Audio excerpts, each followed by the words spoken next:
Sir, ஆனால் நீங்கள் ரொம்ப அடித்து சொல்கிறீங்க இந்த மாதிரி இஸ்லாமியர்கள் விஜய்க்கு ஓட்டு போட மாட்டாங்க அப்படின்னு.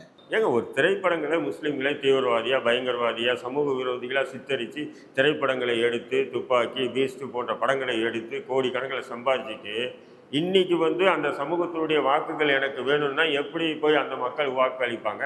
அந்த துப்பாக்கி படத்தில் என்ன கான்செப்ட்? Sleeper செல்லுன்ற concept.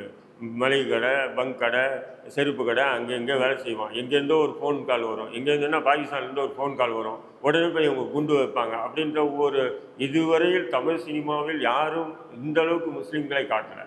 விஜயகாந்த் படம் வந்திருக்கு, அர்ஜுன் படம் வந்திருக்கு, அதெல்லாம் மிலிட்ரி அந்த பார்டரு அப்படி தான் காட்டுவாங்க. ஆனால் இந்த படத்தில் எப்படின்னா அந்த ஒரு சமூகம்னு சொன்னால் நடுத்தர, அதாவது உயர்தர மக்களோ கீழே உள்ள மக்களோ போராட மாட்டாங்க, நடுத்தர குடும்பம் தான் போராடணும். அப்போ அந்த மக்களை ஏம் பண்ணி வச்சு அடிச்சதுங்க அந்த படம். அதேமாதிரி பீஸ்ட் படம். அப்போ இது போன்ற படங்களை எடுத்து அது இஸ்லாமியருடைய அந்த காயம் இன்னும் கூட வலுவாக இருக்குது. அதுக்கு உண்டான இன்னும் ஒரு மன்னிப்பு கூட கேட்கல இல்லை விஜய். அப்படிங்கும்போது விஜய்க்கு எப்படி வாக்களிப்பாங்க?